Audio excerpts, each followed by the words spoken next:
पटना के गांधी मैदान में सरोगा सैलाब इमारत शरिया ने अपनी ताकत दिखाई।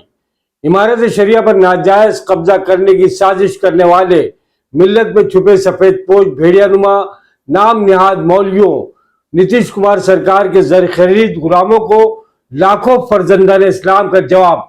ये कौन लोग हैं, आगे होगी बात। क्या आप चाहते हैं कि इस मुल्क के मुसलमान अपनी मस्जिदों से, वक्फ प्रॉपर्टी से, अपने कब्रिस्तान से दस्तबरदार हो जाए? हम अपनी जान दे सकते हैं। हम गांधी मैदान किया, हिंदुस्तान में जो दिल्ली का मैदान सबसे बड़ा मैदान है, उस मैदान में पहुंचकर हम अपने हुकूक को हासिल करेंगे और अपनी मस्जिद को बचाएंगे। हम इस मुल्क में जिंदा रहेंगे, अपनी मस्जिदों के साथ जिंदा रहेंगे, मदरसों के साथ जिंदा रहेंगे। और एक बात मैं हुकूमत को बता देना चाहता हूं कि जिस गांधी मैदान को के ऊपर पूरे बिहार को फख्र है, खुदा की कसम वो जमीन भी मुसलमानों ने दी है।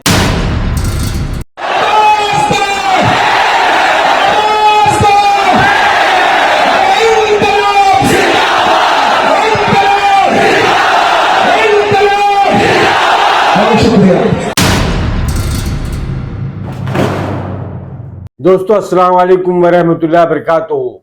बिहार में पटना के गांधी मैदान में इतवार को वक्फ बचाओ दस्तूर बचाओ के उन्वान से एक अजीमुशान जलसा मुनक़िद हुआ, जिसका एहतमाम इमारत शरिया बिहार के ज़ेर निगरानी किया गया। इस जलसे में बिहार, झारखंड और मगरबी बंगाल से लाखों फर्जंदान इस्लाम के साथ बड़ी तादाद में बिरादरान वतन की शिरकत की भी खबर है। यह एहतजाज मरकजी हुकूमत की जानिब से मजवज़ा वक्फ तरमीम बिल 2025 के खिलाफ था, जिससे मुस्लिम बिरादरी की दीनी और समाजी खुद मुख्तारी पर हमला तस्वुर किया जा रहा है। गांधी मैदान में हर तरफ सर सर नजर आ रहे थे। इमारत शरिया, जिसका सदर दफ्तर पटना में है, जिसने वक्फ तरमीमी कानून साजी को मुस्तरद करते हुए इसे वापस लेने का मुतालबा किया है। यह कानून पार्लियामेंट में अप्रैल में मंजूर किया गया था। मई में वक्फ तरमीमी एक्ट 2025 के आईनी जवाज को चैलेंज करने वाली मुतअद्दिद अर्जियों की समाअत के बाद सुप्रीम कोर्ट ने अबूरी हिदायत के बाद अपना फैसला महफूज कर लिया। इमारत शरिया के सरबराह फैसल रहमानी ने कहा, अगरचे हम शुरू से ही वक्फ तरमीम बिल के खिलाफ एहतजाज कर रहे हैं, लेकिन हम मरकज पर दबाव बरकरार रखना चाहते हैं। हम अवाम में इस बारे में बेदारी पैदा कर रहे हैं कि किस तरह मरकज की वक्फ तरमीम आइन के मुतअद्दिद शकों के खिलाफ है और सुप्रीम कोर्ट के हुक्मों और इबादत गाहों को हटाने के अलावा कुछ नहीं है। यह कानून मुल्क में भाईचारे के जज्बे को मजरू करता है। उन्होंने कहा, मरकज ने वक्फ बिल के खिलाफ हमारी 300 से ज्यादा नुमाइंदगियों को सरसरी तौर पर मुस्तरद कर दिया। हम उनके तरमीम शुदा वक्फ कानून को भी मुस्तरद कर रहे हैं। वक्फ कानून को गैर माकूल करार देते हुए इमारत शरिया के सरबराह ने यह भी कहा कि जब कोई अशोकन के सतूनों या मज़ाहिब में कटे हुए हमारी तारीखी यादगारों को सबूत मांगेगा तो क्या होगा। इस कानून का मकसद शहरियों के दरमियान दुश्मनी पैदा करना है। इस तारीखी जलसे आम में तेजस्वी यादव ने अपने खिताब में कहा कि ये मुल्क किसी के बाप का नहीं है। आज़ादी की जंग में हर मजहब के लोगों ने कुर्बानियां दी है। यह एहतजाज किसी सियासी जमात के बैनर तले नहीं है, बल्कि ये अवामी तहरीक है। उत्तर से दक्षिण हिंदुस्तान की सरजमीन का हर एक इंच और इतिहास, हर पन्ना छीन कर इस बात की गवाही देता है, हमारे स्वतंत्रता संग्राम की लड़ाई में चाहे हिंदू हो, मुसलमान, सिख हो, ईसाई, सब लोगों ने इस देश की आजादी के लिए कुर्बानी देने का काम किया था। ये देश किसी के बाप का देश नहीं है, ये हम सबों का देश है।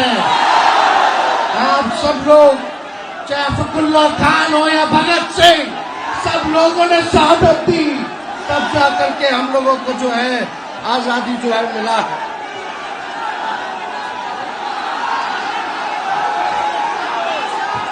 देखिए, सबसे महत्वपूर्ण बात, आपके जमीनों को छीना जा रहा है।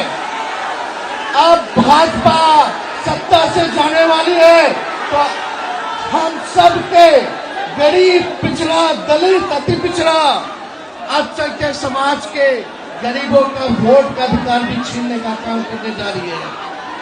इमारत शरिया और अमीर शरीयत मोहतरम मौलाना अहमद वली फैसल रहमानी के खिलाफ मिल्लत में छुपे सरकार के जर खरीद गुलामों ने, सफेद लिबास रहबरनुमा रहजनों ने ऑल इंडिया मिल्ली कौंसिल महाराष्ट्र का भट्टा बिठाने वाले कारगुजार सदर अनिसुररहमान कासमी और उनके दीगर गुर्गों ने बिहार के वजीर आला नीतीश कुमार के इशारे पर इमारत शरिया पर नाजायज कब्जा करने की साजिश की थी। कल इसी साजिश को पटना के गांधी मैदान में बेनकाब कर दिया गया। अजीमुशान तारीखी एहतजाजी इजलास को कामयाब करके बिहार, झारखंड और मगरबी बंगाल के लाखों फर्जंदान इस्लाम ने मोहर लगा दी कि इमारत शरिया के आईनी और मुंतखब अमीर शरीयत मोहतरम मौलाना अहमद वली फैसल रहमानी ही है। मारूफ सहाफी समीउल्लाह खान अपनी तहरीर में इस पूरे मामले को अपने अंदाज में कुछ इस तरह लिखते हैं कि मोहतरम मौलाना अहमद वली फैसल रहमानी ने इस्लामी तहजीब, इस्लाम की शान, मतानत और बदतरीन किरदार कशी का सामना करने के बावजूद हैरत अंगेज इस्तेकामत के साथ मुखालफिन और मुनाफिकीन को अमली मैदान में शिकस्त देते हुए हिंदुस्तान की जालिम सरकार और हिंदुत्ववादी ब्राह्मणों को आज गांधी मैदान पटना से काबिल जिक्र अंदाज में चैलेंज दिया है। पटना के गांधी मैदान का यह एहतजाज वक्फ कानून और भाजपा व संघ के बेलगाम जुल्म सितम के खिलाफ एक मौसर और मजबूत एहतजाज था, जिसने एक पूरे सूबे को एहतजाज होने का एहसास भी कराया और एहतजाज के असरात चप्पे चप्पे पर मुरतब किए। यह एहतजाजी इजलास अपनी तैयारियों से लेकर बर्पा होने तक सूबे बिहार में मुसलमानों की कुव्वत व सतूत, असर और रसूख और उनके इस्लाम की अजीमुशान तारीख की याददानी का एक यादगार जरिया बना। इस लिहाज से अगर ये इजलास संघियों की रेशा दवानियों के सबब ना भी हो पाता तो भी इसकी तैयारियां मुसलमानों में अपनी वहदत और तारीख को लेकर एक बड़ी जबरदस्त दावत का जरिया बन चुकी थी।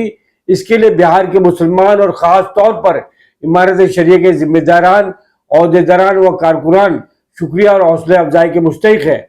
आज ये इजलास अपनी पूरी आबोताब के साथ में सूबे बिहार की राजधानी पटना में बर्पा हुआ, जिसने बिहार की संघी सरकार को अभी से हैरान कर दिया है, क्योंकि बिहार की संघी सरकार को इमारत शरिया के मुनाफिकीन और मौलाना अहमद वली फैसल रहमानी के हासिदीन और दुश्मनों ने यकीन दिलाया था कि इस नए नए जोशीले अमीर की बात को हम पुराने और घाघ मौलवी बिहार में चलने नहीं देंगे और इसको इतना बदनाम कर देंगे कि इससे इमारत शरिया छोड़कर भागना पड़ेगा। आप बस पैसा और सरकारी ताकत के जरिए हमारी मदद करते रहना। चुनांचा ऐसा ही हुआ। मुनाफिक, हासिद और दुश्मन टोला पूरी तंदही से इमारत शरिया और अमीर शरीयत पर हमला करता रहा। उनके खिलाफ रोजाना प्रोपेगेंडे किए। अमीर शरीयत फैसल रहमानी साहब की जात को इंतहाई सफेद झूठ के साथ बदनाम करने का पूरा प्रोपेगेंडा चलाया, यहाँ तक कि इमारत शरिया का दो टुकड़े करने की हद तक नीचे आ गए। जिल्लत व पस्ती और अहले इस्लाम से गद्दारी की ऐसी बेशर्मी पर उतर आए कि पुलिस की मदद से इमारत शरिया पर रमजानुल मुबारक के मुकद्दस अय्याम में बाकायदा चढ़ाई कर दी, इमारत के दो टुकड़े किए। इसके लिए बाकायदा पैसा बहाया गया, इमारत के बैंक अकाउंट पर कब्जा करने की नापाक कोशिश की, यहाँ तक कि फैसल रहमानी साहब को सरकारी अजियत का निशाना बनवाने की भी गंदी तरीन साजिश रच डाली गई। फैसल रहमानी साहब के खिलाफ ये दर्दनाक जुल्म सितम और इज़ा रसानी बहुत बड़े बड़े कहलाने वाले जुब्बा पोशों की मातहती में 4 सालों तक होती रही। पर्सनल लॉ बोर्ड के अरकान और मेंबरान खुलेआम इस घटिया काम में शरीक रहे, आगे रहे। सबसे जलील और घटिया काम जो मुसलमानों के साथ किया जा सकता था वो सब कुछ पर्सनल लॉ बोर्ड से ताल्लुक रखने वाले चंद जमीर फरोशों, नीतीश कुमार और संघियों के वफादार मेंबरान बोर्ड ने फैसल रहमानी साहब के खिलाफ किया। लेकिन अफसोस के इस दौरान ना तो बोर्ड की क़यादत ने ऐसे गद्दार अनासिर के खिलाफ कोई कार्रवाई की, ना तो इमारत शरिया को तोड़ने की कोशिश करने वालों के खिलाफ कोई अदना सा दिखावे का भी मजम्मती बयानिया तक जारी नहीं किया। पर्सनल लॉ बोर्ड के अरकान और मेंबरान खुलेआम इस घटिया काम में शरीक रहे, आगे रहे।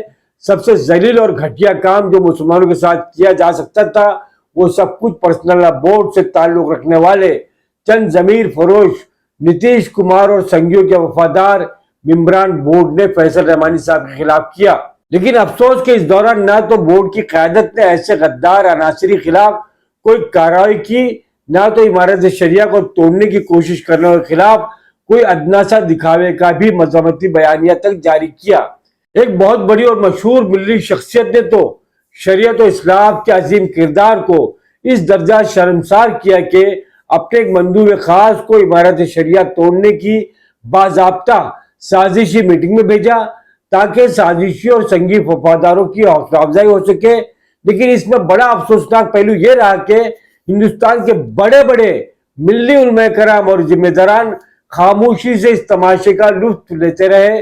پتہ نہیں کیا مجبوری رہی کہ کوئی ایک قابل ذکر ملی شخصیت نے اس فتنہ اور تخریب کاری کے خلاف ملی اخلاقیات کا مظاہرہ نہیں کیا، یا ان کے نزدیک ہندوستان میں ملی اخلاقیات شاید یہی تھی۔ آگے سمیع اللہ خان لکھتے ہیں کہ ہم الحمدللہ تحقیق اور تفتیش کے بعد پہلے دن سے ہی جو جماعت حق پر تھی اور جو شخصیت مظلوم تھی اس کے ساتھ کھڑے رہے۔ ہمیں یقین تھا کہ حق کو اللہ تعالیٰ مقبولیت عطا کریں گے۔ بہار میں اگر ہمارے اکابر کی قائم کردہ ایک ملی جماعت اور اس کا موجودہ امیر دیگر ملی جماعتوں کے مقابلے میں زمینی سطح پر مضبوط ہے اور سنجیدگی سے مسلمانوں کے مسائل حل کرانے کے لیے کام بھی کر رہا ہے، تو اس کے خلاف ناجائز فتنوں اور تخریب کاریوں کی ہم نے بھرپور مخالفت کی الحمدللہ۔ دوسری طرف امیر شریعت مولانا احمد ولی فیصل رحمانی صاحب حیرت انگیز طور پر ان تمام رکاوٹوں، پروپگنڈوں، سازشوں، سیاستوں اور تخریب کاریوں کے باوجود استقامت کے ساتھ اپنے مشن پر ڈٹے رہے۔ وہ ملت اسلامیہ کی بھلائی کے کاموں میں لگے رہے۔ انہوں نے اپنے اسلام کے برسوں کو آگے بڑھایا۔ ایسی گندی مخالفت اور منافقت کے جواب میں اس درجے کی متانت آج کل تو شاذ و نادر ہی دیکھنے میں ملتی ہے۔ اس سے ان کا صرف اور صرف اللہ رب العزت پر ایمان و یقین ثابت ہوتا ہے۔ کوئی اور ہوتا تو اتنی تخریب کاریوں سے پریشان ہو کر میدان چھوڑ دیتا اور گھر جا کر بیٹھ جاتا، اور وہ چاہتے تو وہ بھی جوابی وار پلٹ وار میں اپنی توانائی برباد کر دیتے، جو کہ اس درجے کی مخالفت کا سامنا کرنے کے بعد فطری بشرہ رد عمل ہوتا ہے۔ لیکن اس بندے نے ملت کے کاموں سے توجہ نہیں ہٹائی۔ اس میں ہم سب کے لیے اور کام کا جذبہ رکھنے والے ہر فرد امت کے لیے سبق ہے کہ دین کے کاموں میں مخالفتوں اور سازشوں کے خطرناک طوفان کے وقت صبر کر کے زمینی جدوجہد کے ذریعے جو کامیابی قائم ہوتی ہے وہ سالہ سال کے پروپگنڈوں کو خاکستر کر دیتی ہے اور ملت کے لیے نفع رساں بھی ہوتی ہے۔ دوستو، آخر میں آپ کو یہ بھی بتا دیں کہ گاندھی میدان پٹنہ کی یہ ریلی ظالم حکمرانوں کے لیے ایک وارننگ ہے کہ مسلمان اپنے حقوق سے دستبردار نہیں ہوگا۔ پٹنہ میں کئی مہینوں کی کوششوں سے امیر شریعت فیصل رحمانی صاحب کی قیادت میں ہونے والا یہ احتجاج بیک وقت ہندوستان کے 4 صوبوں کی سیاست کو متاثر کرے گا۔ بہار، جھارکھنڈ، مغربی بنگال اور اڑیسہ نیز پٹنہ کی یہ ملی گونج دہلی میں یقینی طور پر نہ صرف یہ کہ سنی جائے گی بلکہ محسوس بھی کی جائے گی۔ بھاجپائی ریاستوں میں ظالم سرکار کے خلاف اسی انداز میں کام کرنے کی ضرورت ہے کہ پورا کا پورا صوبہ ریاست مسلمانوں کے وجود کی دھمک سن سکے۔ یہ تھی دوستو آمنہ سامنے میڈیا کی خاص رپورٹ۔ کیمرہ پرسن شاہین پٹیل کے ساتھ اپنے دوست راشد عظیم کو اجازت دیجیے۔ جے ہند، اللہ حافظ۔